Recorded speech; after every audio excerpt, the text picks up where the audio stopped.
Hello and welcome to the Logistics and Supply Chain Dialogue, the podcast where we discuss the strategies that define modern business. For decades, many viewed the supply chain as a back office function, a simple cost center.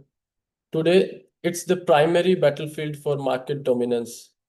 Today's agenda for discussion is the supply chain as the ultimate competitive weapon.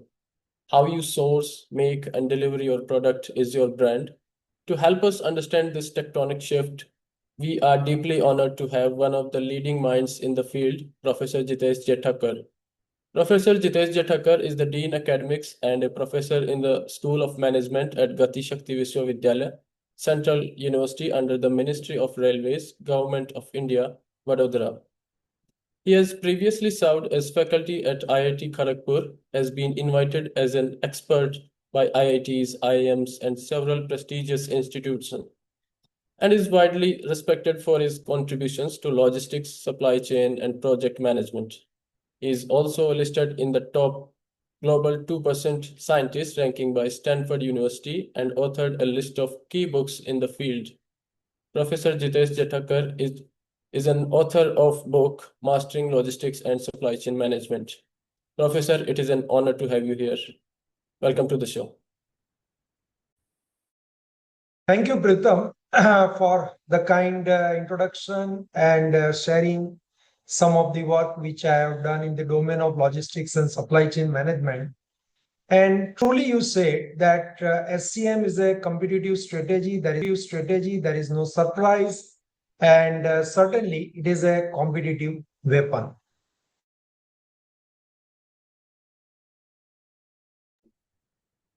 Professor, let's start with the fundamental shift. When we say supply chain is a competitive differentiator, what do we mean? How has it evolved beyond just logistics and cost cutting? This is a very interesting question, Preetam, and how supply chain can act really as a competitive differentiator. So it's not about only cost. I will not say you must have an effective and efficient supply chain management in place to reduce the cost, but it is much more than the cost, and it is about offering the unique value proposition to your customer segment.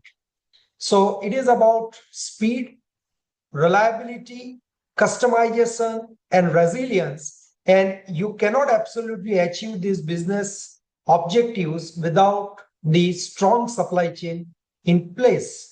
Let us look at a couple of examples. If you look at Costco, then their low price model is a competitive strategy, a differentiator strategy, and the strategic choice from Walmart's. So Walmart strategy, if you look at, then it is everyday low pricing, which is achieved through a vast, efficient distribution network for tens of thousands of products. Costco's strategy is SKU, Megadon, and this is something which is very unique. So if you look at SKU, Megadon, then business, they are highly complex today. They face a lot of challenges. And typically in the manufacturing and retail, when we see the increased number of unique stock keeping unit, they must manage it effectively.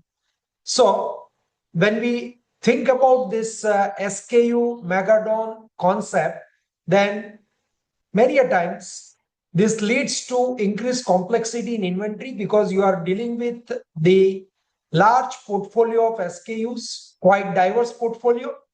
And then inventory tracking, forecasting really becomes critical. So if you look at the Costco, this offers radically fewer items, maybe 4,000 SKUs versus maybe 1 lakh at the Walmart. And this simplification leverages their supply chain in terms of efficiency and master stroke for their supply chain competitive weapon and the strategy. So they can have faster inventory turns, they need less warehousing capacity and complexity, and they have greater bargaining power for the targeted customer segment. So that is where I mentioned you want to deliver unique value proposition for the targeted market segment. So in India, certainly we can refer the example of Indigo Airlines. It is the capital intensive, high risk industry, typically aviation, and they build a fortress of cost leadership. Typically, if we talk about the Indigo. So supply chain is not just about moving people, transporting the people, it is about managing high value assets. So the key strategies of Indigo include single aircraft type, Airbus A320 fleet. This is a massive SCM advantage when it comes to management of the asset, highly critical asset, and this creates extremely efficient supply chain logistics when it comes to maintenance, spare parts, inventory, and you need not to stock huge inventory. Maybe here Indigo requires only to stock parts for 5 different plane types and pilot training. So you are trying to bring the logistics efficiency either by reducing the SKU, what we have seen in the case of Costco, compared to the Walmart. And in case of Indigo, you are trying to bring the efficiency into your supply chain and together the unique value proposition by reducing the variety of aircraft and reducing the complexity involved in inventory management and the maintenance. That's fascinating, sir. Let's talk about agility. In a world of I want it now, how do companies use supply chain speed to win? Not just in e-commerce, but in traditional retail. I fully agree. Today, when a customer will go to market, they want to experience and realize the product as fast as possible. And they are flooded with choices. They have thousands and lakhs of products on their fingertip. They can search it at the different e-commerce website. They develop their perception, and when they go to the market, they really look for those options in the retail shop, which many a times is extremely difficult to satisfy. So agility is a very, very important dimension. We can look at a couple of examples to appreciate this as a competitive weapon, competitive strategy. Global example could be the Zara. If you look at their competitors, where looking in designs 6 to 9 months in advance, Zara built a supply chain for speed. They use near sourcing, manufacturing in Spain, Portugal, and a centralized, highly automated distribution center. They can design, produce, and have a new fashion item in their global stores in as little as 3 weeks compared to the manufacturers in the same segment like Zara, high fashion industry, which needs 6 to 9 months. So they don't forecast trends, they react to them. And this is only possible if you have a highly agile supply chain design in place. So if Zara was fast fashion, you can look at the other example, which is Shein, is ultra fast fashion. They took Zara's model and put it on hyper speed. Their supply chain is not absolutely built on design intuition, it is built on data and reaction. So, extensive use of AI, data mining, and identifying the patterns among the data that really helps the Shein to create even the faster, super fast, agile supply chain for their business. So, Shein used the AI or the social media content and the reviews and customer experiences very aggressively. So AI to scrap social media for micro trends and then commission hundreds of micro batches, 100 to 200 units maybe you can count for from a vast agile network of suppliers. They test this item on their app. If an item sell out in hours, they order more. If it does not, it is gone. So they are very rapid in adjusting to their supply chain strategy. If we look at the Indian example, because India has made significant progress in enhancing the logistics and supply chain efficiency in last decade, and they are also, India is building a huge infrastructure as a part of PM Gati Shakti. So we can appreciate the example of Licious. So they compete in highly perishable meat and seafood sector. Their competitive weapon is vertically integrated cold chain. So at one side, you try to achieve the advantage of sector specific competencies using the horizontal integration. On the other hand, absolutely, if you are in the cold supply chain business or in the food agriculture, it's absolutely okay to have even the vertical integration. So they have vertically integrated cold chain. Agility is here about not about the fashion, which we have seen in the case of Zara. It is about the freshness. They couldn't rely on the existing fragmented, low quality infrastructure. So this infrastructure is in the development phase. And that is where they try to minimize the supply chain risk by having their own network from the ground up, procurement center, processing plant, and last mile delivery hubs, all temperature controlled vehicles and the store houses. So this is quite an exciting and incredible example in the food industry, agriculture industry. And this industry typically is capital intensive. So maybe by owning the entire chain, they can guarantee high quality, safe product. And yes, they may charge the premium price for that. And customer would be happy to pay that premium price when it comes to safety, health, and quality of the food. So you need to look at the value proposition that your customer would appreciate and take a call on different kind of design combinations for your supply chain. Great, sir. Sir, my next question would be like, if we look at the last few years with the pandemic and global geopolitical disruptions, have been a global stress test. How has supply chain resilience moved from a defensive tactic to an offensive competitive strategy?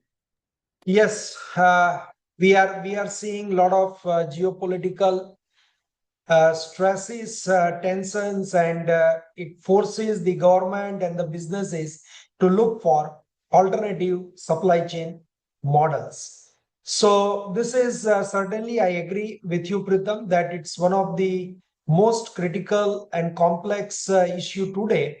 And resilience, if I refer as one of the most important characteristic to be built into supply chain, then it is the ability to anticipate, absorb, and pivot from the disruptions. So you never know whether there will be war or there will be trade war or what kind of competitive forces would be emerging.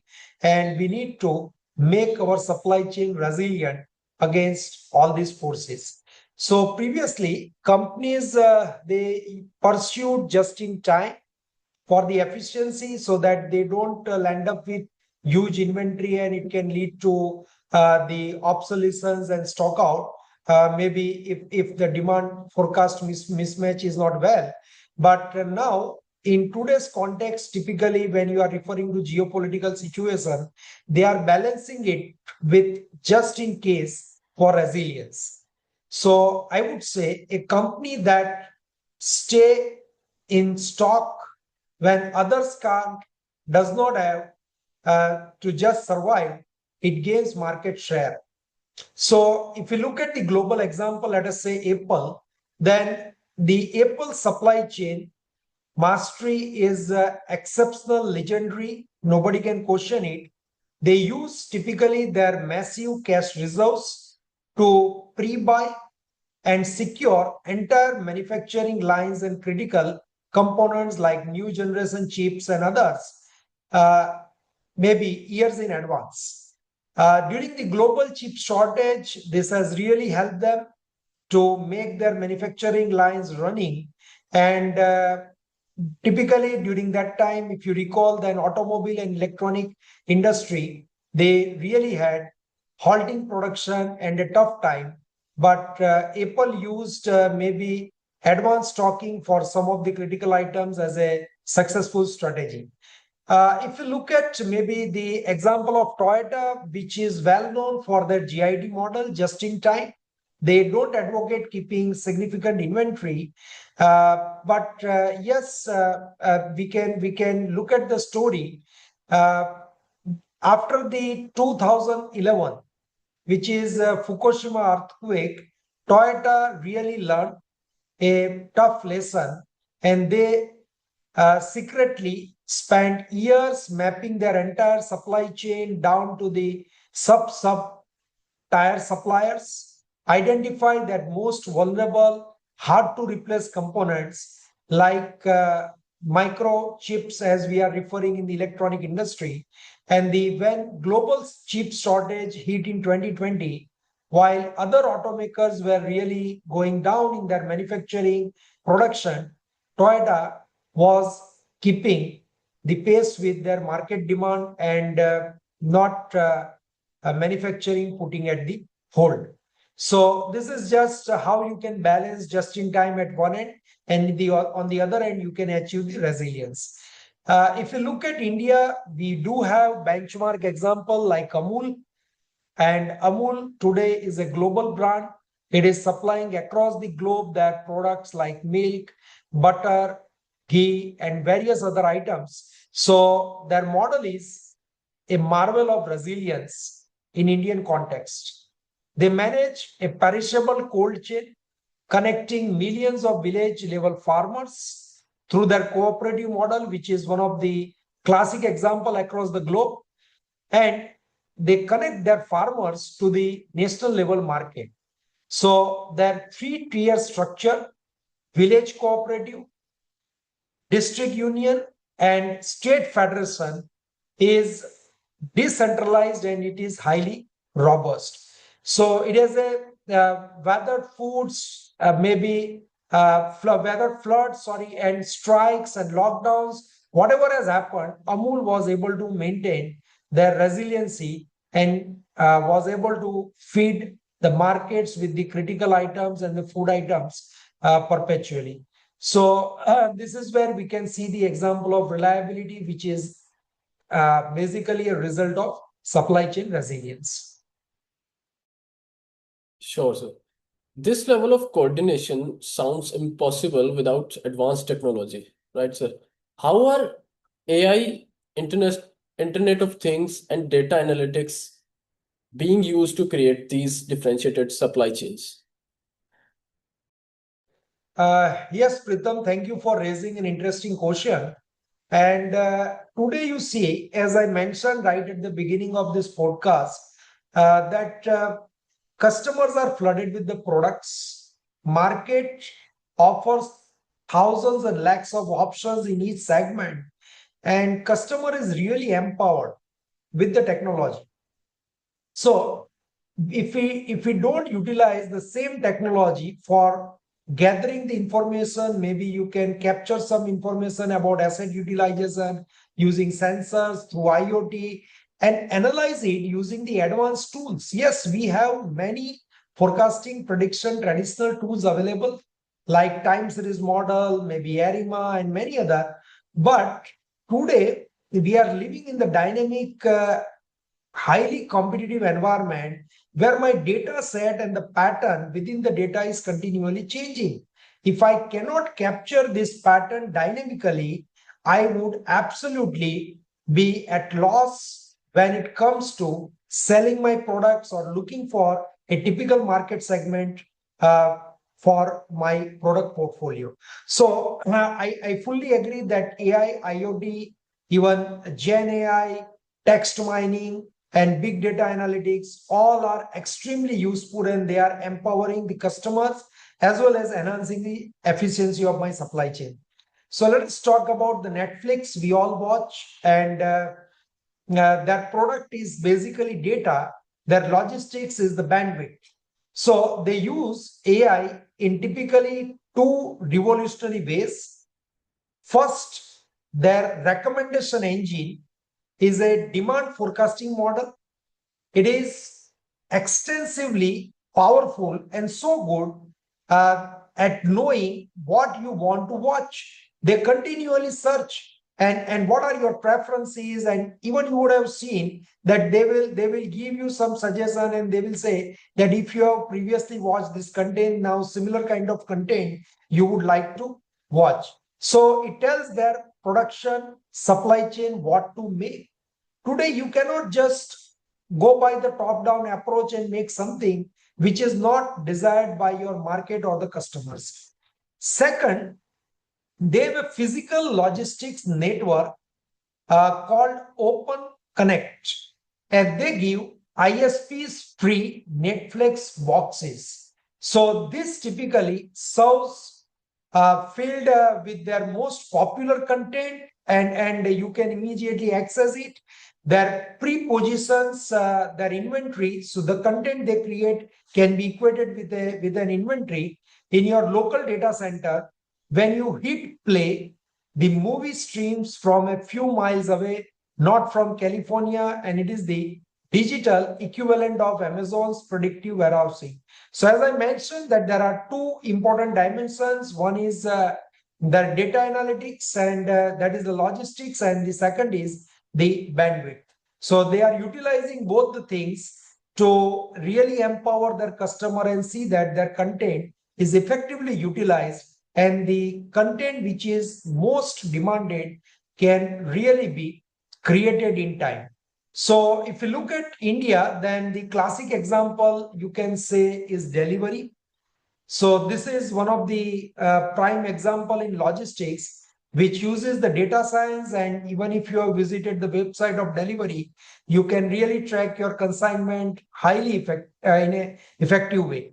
So that challenge was basically solving the unique Indian issue, that is the last mile delivery, and chaotic addresses, cash on delivery, complex local routing. And they didn't just build logistics, they built tech stack. So they have highly empowered logistics through IT, AI, and the other tools. So the core intellectual property is in their algorithm, logistics algorithm, AI for sorting and routing, and machine learning for accurately, say, geotagging and fixing a vague address. So they don't really face the last mile delivery, or exceptionally they face, and they built a platform that was so good that other e-commerce companies and their competitors even started using it. So that is something which adds a unique differentiator and a kind of competitive edge to their supply chain. Professor, let's zoom out at the national level. We hear a lot about PM Gati Shakti National Master Plan in India. How does a macro level infrastructure initiative like this help individual firms build more competitive supply chains? Yes, Preetam, you are now touching really the very important dimension where India is really enhancing the logistics efficiency through infrastructure creation. And what kind of approach India has adopted, even many other countries, they frequently come to India to appreciate this PM Gati Shakti approach. So what we want the integrated multimodal logistics infrastructure to be created. In a very simple way, I want my rail, road, water, ports, aviation, all these modes of transportation well connected, so that I can ultimately bring efficiency to my logistics. So even as per the recent government release, because government has implemented this plan, since 4 years it is in place, and because a lot of infrastructure took place, a lot of improvements in infrastructure sector like warehousing and other areas are done.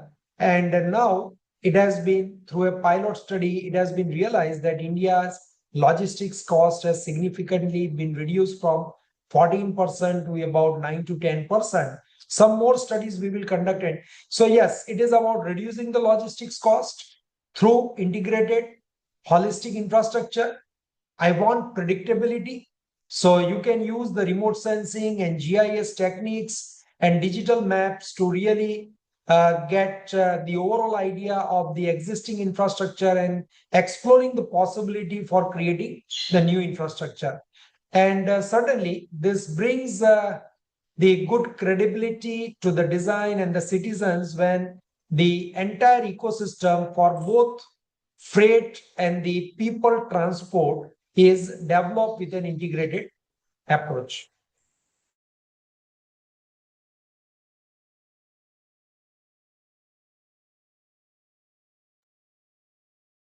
Finally, looking at the future, what is the next great frontier for supply chain management differentiation? Is it sustainability? Yes, Preetam, no doubt. Sustainability we cannot absolutely ignore. And as we all appreciate that we must leave this planet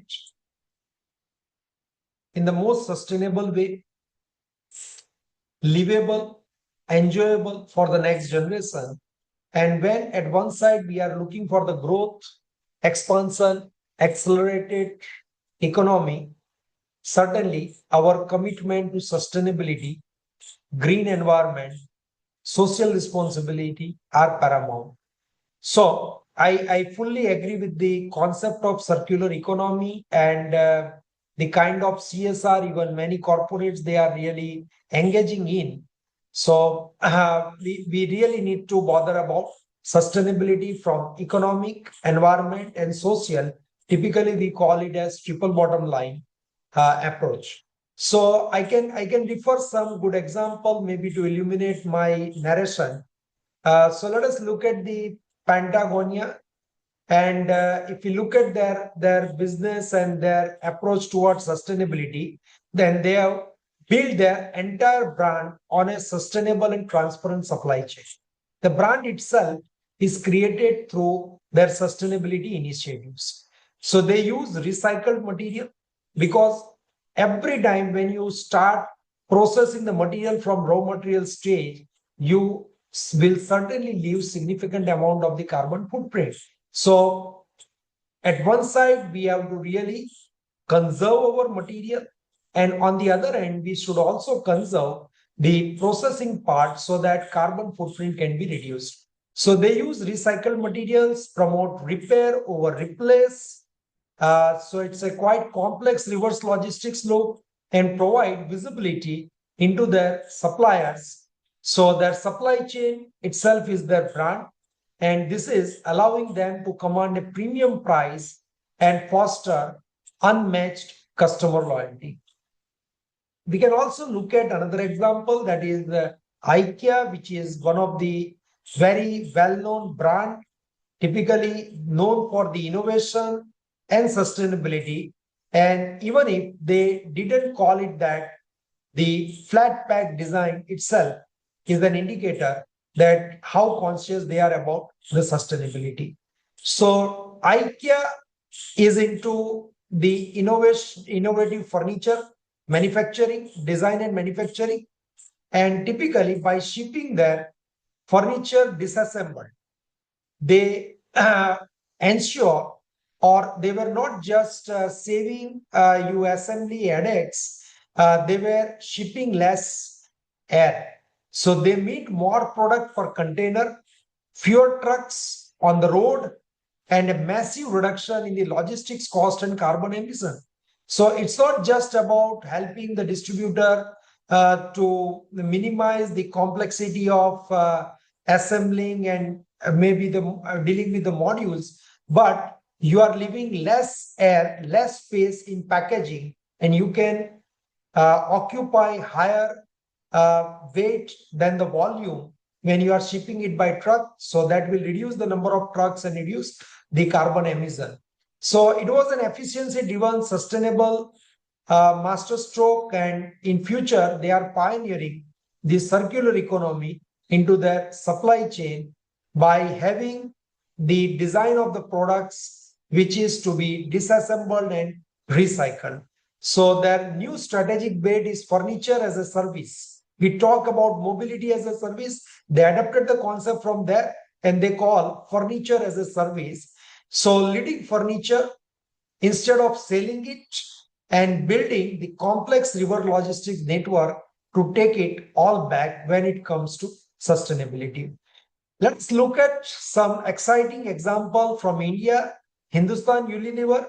Their challenge is the sustainability paradox of the Indian market, the plastic sachet. Typically, we use shampoos and many other products which comes in the plastic sachet. So sachet allow HUL to penetrate to the rural market and create millions of customers because they look for maybe a very small size, maybe for a single use consumption kind of packaging, and sachet is the best alternative they offer. But it also created a massive environmental waste problem because you are packaging in the plastic material. So their future competitive advantage and social license to operate depends on solving this particular issue.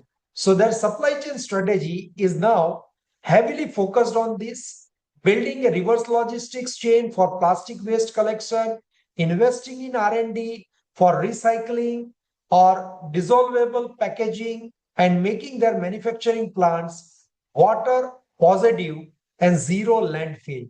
So it's kind of a very good and perfect example in Indian context, HUL, of sustainability, moving from a CSR rapport to a core business risk and driver of future innovation.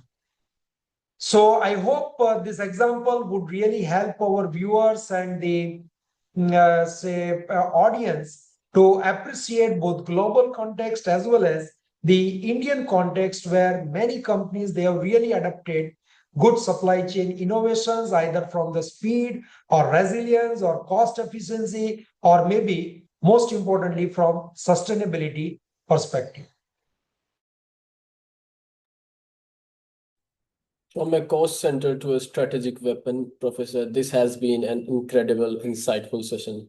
You have truly illuminated how speed, resilience, technology, and sustainability are the new pillars of competitive advantage, all built on a foundation of supply chain excellence. Thank you so much, sir, for joining us, Professor Jitesh Thakkar, sir. So the pleasure was all mine, Preetam, and thank you for conducting this podcast on a very, very important topic, supply chain as the ultimate competitive weapon for all requirements of today's business, whether it is the resilience, speed, cost, meeting customer expectations, maybe design thinking and integrating those approaches, geopolitical tensions, and ultimately keeping in line with the best sustainability practices across the globe, which is one of the qualifier to become the partner, to become the potential brand in the market. So thank you very much, and I really enjoyed recording this podcast with you. And we may keep exploring many such issues and help our viewers really to enhance their understanding in the domain of logistics and supply chain management. Thank you, sir. And to our listeners, thank you for tuning into Logistics and SCM Dialogues. Until next time, think about the journey your products take. It's likely the most important story your company has to tell. Thank you. Thank you.